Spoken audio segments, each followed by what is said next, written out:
Nobody in the industry was doing that. On top of that, even like with Snoop, even though I paid all the shit for his court, bought in my house, all that type of shit, right? You can't go to court wearing khakis. I paid for all those suits in different cities who were to court. I paid for his security to these police officers taking the court, make sure he get there on time. Same thing with Pac, same thing with Ray, same thing with Jewel. Oh, let's take Jewel. Now, Jewel never put an album out. She had a brand new Volvo. She got a check every month. Her bills was paid. I paid damn near $200,000 for the fat people surgery. To get shit cut out, sucked out. And when I did woman to woman on her, right? Guess what? She was eating a bucket of chicken, drinking a fifth of Hennessy. If you take Nate Dogg robbed 7 Taco Bells. He must have got 35 years. I paid $500,000 to me. She didn't get no time. Jewel killed the motherfucking man. I paid $700,000 to make sure she didn't do a day in prison. People don't know about a lot of this stuff. Same thing with Crack had a case. Same thing. All my artists, including Danny Boy, they was household names before they sold one fucking record. Danny Boy when I was in prison, I gave Danny Boy $3 or $4 million. Danny Boy said, "Oh, I want the money back." I never asked for shit back. I didn't even talk to Danny Boy. Not only that, right? I paid for Snoop an office in Beverly Hills on Beverly Drive with his manager. He had the motherfucker any way he wanted it. Paid for his employees, all this shit, and never got a dollar back. And at the same time, Dre was signed to Ruthless as a producer and as an artist. He was signed to him as a producer for the rest of his natural born ass life.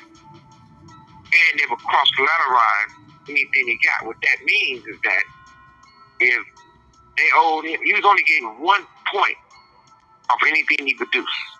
And they had the right to cross-collateralize it with anything that Ruthless lost. So if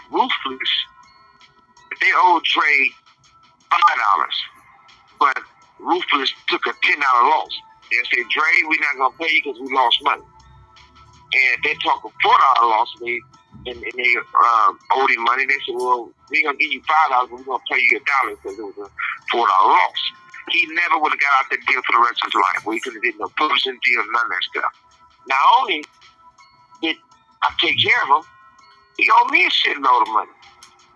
I did publishing deals with my artists because I had a publishing company before I had any other company before I even started a record label. So I paid out my own pocket to sign artists who never wrote one song and did publishing deals with them. I did a publishing deal with Epic with Dre. This call and your telephone number will be monitored and recorded. When I went to prison, they couldn't recoup none of the money they advanced Dre because Dre don't write lyrics and Dre samples.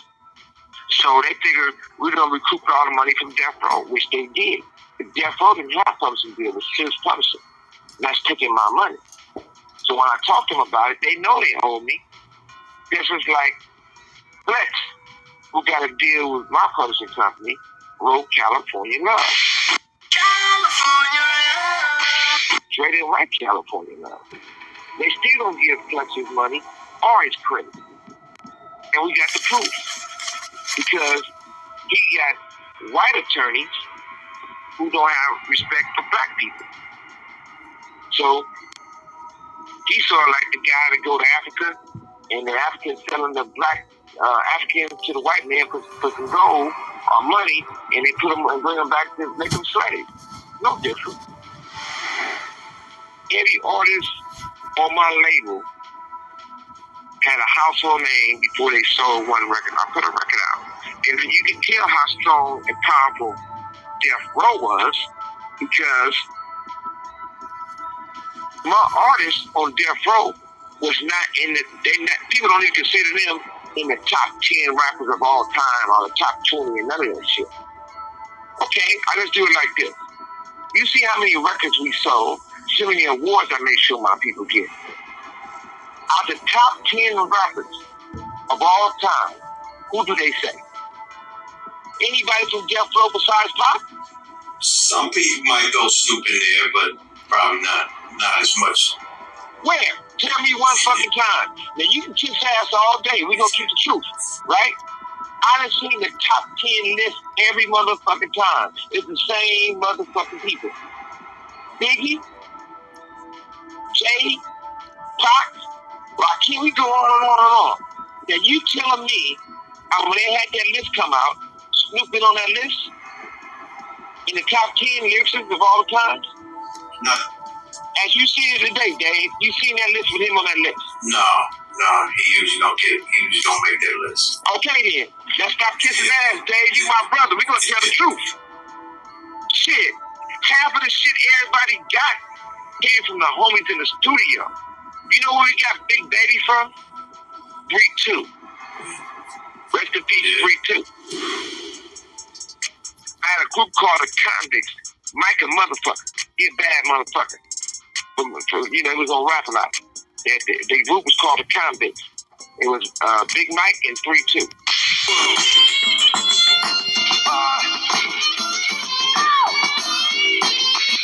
Not that cop kissing Big Mike, the real Big Mike. So look, 3-2 came in the studio. He said, look, man, I know y'all say blood. Some of y'all say cuz. Well, I'm from Texas. We don't say blood. We don't say cuz. We say Big Baby. And he started telling me about it. That's how he started addressing. What's up, Big Baby? What's up, Big Baby? Still saying blood or cuz. That's where we got Big Baby from. Not from our camp. From that motherfucker. So how did the convicts, you had the convicts signed to Death Row, or how did they end up on Rap-A-Lot? This is how the whole story happened. I'm glad you asked that question.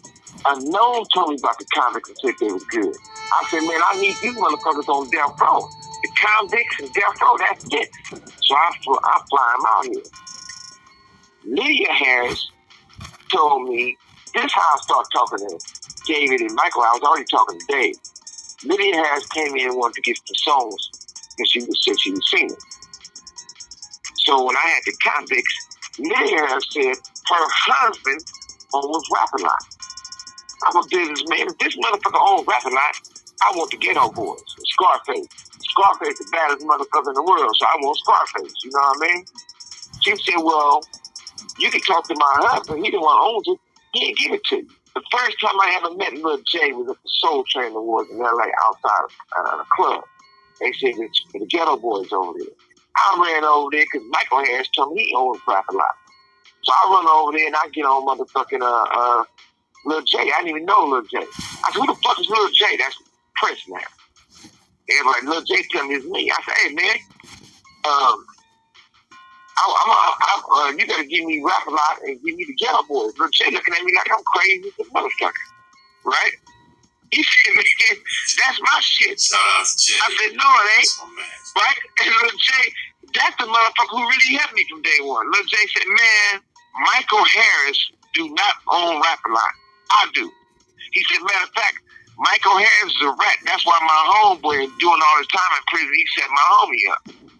So I take Lil J word and I go talk to David Kenner. I say, hey man, I'm gonna stop fucking with y'all, talking to him at all.